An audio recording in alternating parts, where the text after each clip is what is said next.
Saya Ajman, ya, Sekretaris DPW PKB Provinsi Lampung, sekaligus anggota DPRD Provinsi Lampung.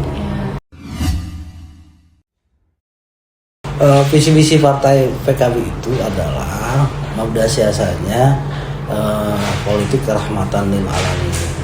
Artinya politik untuk ke semua orang, semua golongan. Jadi tidak hanya golongan Islam, tetapi semua masyarakat itu boleh bergabung di PKB.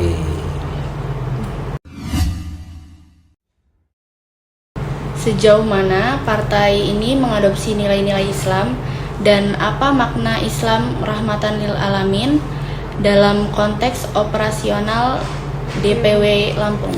Oke. Sampai saat ini misi PKB itu adalah menjalankan Islam Ahlus Sunnah wal Jamaah. Maka kinerjanya atau tujuannya adalah bagaimana menyadarkan, bagaimana menyebarluaskan ajaran Ahlus Sunnah wal Jamaah di wabil khusus di Lampung. Wabil khusus di Lampung. Kenapa? Kita beracuan kepada Islam rahmatan lil alamin. Rahmatan lil alamin itu kan bukan hanya untuk satu golongan, tetapi merupakan rahmat untuk semua umat Islam. Ya. Nah, umat Islam di sini kan kalau kita bicara umat Islam, pluralisme, ya, keberagaman, tetapi dia sangat melindungi yang minoritas. Ya, sangat minoritas.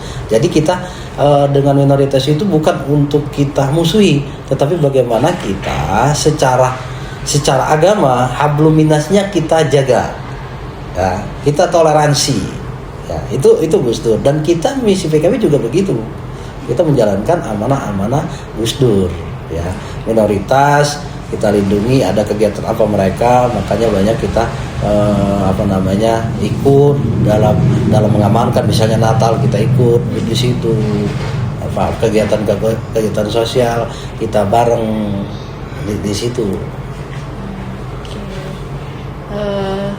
Kalau selain kegiatan politik formal, kegiatan sosial yang rutin dilakuin sama partai PKB ini? Ya, untuk di Lampung akhir-akhir ini kita yang rutin itu adalah tentang kesehatan, ya, kesehatan, penyuluhan kesehatan, kemudian ada berobat gratis, donor darah, gitu kan.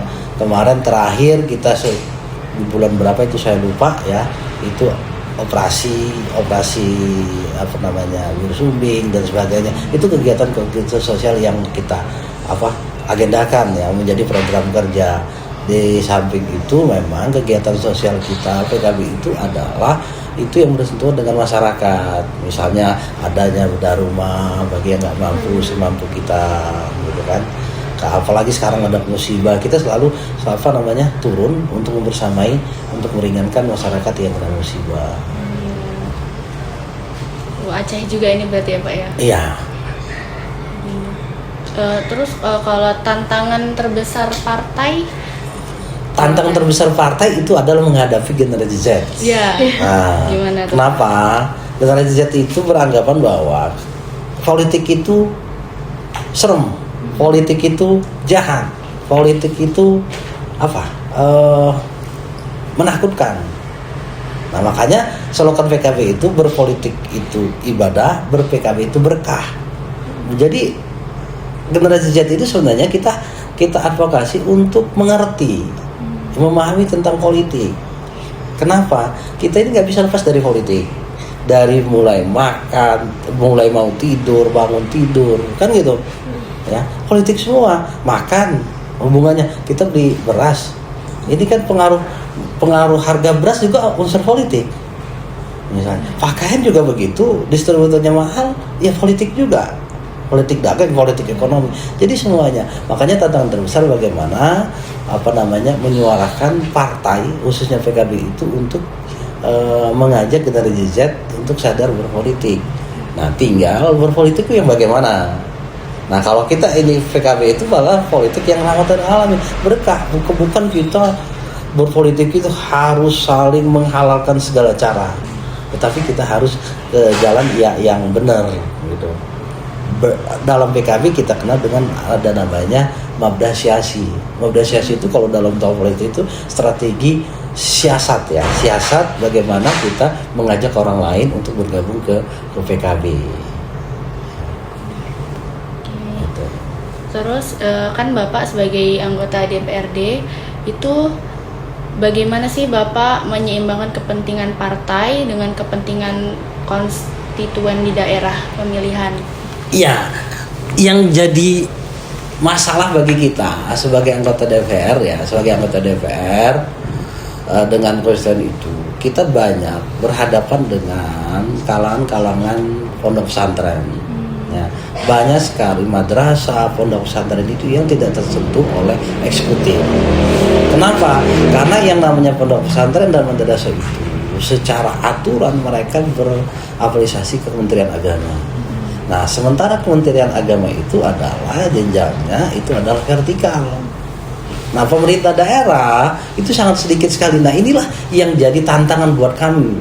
Ya, saya di Komisi 5. Komisi 5 itu bidangnya pendidikan, ya, kemasyarakatan. Setiap konstituen itu pasti mempertanyakan bagaimana minta bantuan ke pondoknya, masjidnya, gitu kan, santrinya. Kalau kita bicara misalnya ada beasiswa VIP ya, porsi untuk di kalangan madrasah itu sangat kecil sekali, sedikit dibandingkan dengan yang di bawah naungan dinas. Nah, ini tantangan bagaimana kita memasukkan. Maka Pemda lewat kami legislatif itu hanya bisa membantu di mana? Di keuangan, di kesrah. Nah, di kesrah itu sangat kecil, misalnya untuk bantu masjid atau pondok itu paling 25 juta. Nah, sementara kalau dinas pendidikan untuk sekolah itu kita bisa lihat sendiri, bisa bangun berapa sekolah dinas itu kan. Kalau madrasah itu kebanyakan kan mandiri, kemudian ada pihak swasta, donatur yang tidak mengikat gitu kan. Nah, ini tantangan ya sebagai legislatif yang ada di DPRD, dan ini memang sudah tanggung jawab kita lah bagaimana memperjuangkan aspirasi konstituen itu ya di bawah dengan eksekutif, sehingga paling tidak ada bentuk perhatian ya pemerintah ya eksekutif. Kenapa saya selalu bersikeras kalau di Komisi 5, saya bilang anak madrasah itu juga anak bangsa, anak pesantren itu juga anak-anak bangsa yang punya hak yang melekat, yang punya tanggung jawab negara di situ. Dituntut negara hadir di dalam madrasah maupun pondok pesantren.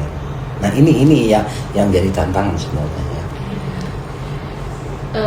Kalau inisiatif yang berhasil, apa ada yang bisa dibanggakan gitu yang didorong oleh fraksi di DPRD Lampung?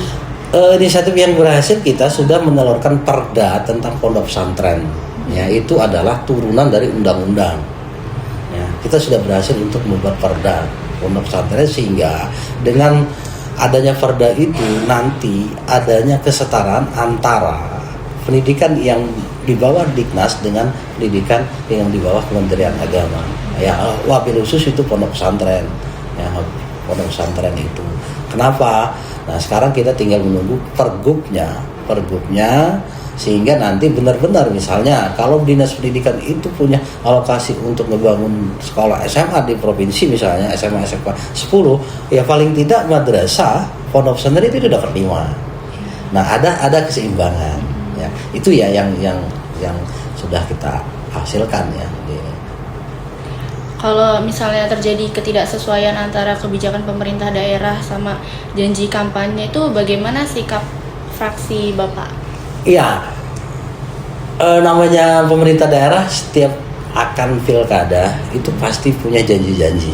Ya. Tapi kita juga harus memaklumi bahwa setiap pemimpin itu pengen dia punya peninggalan yang bagus.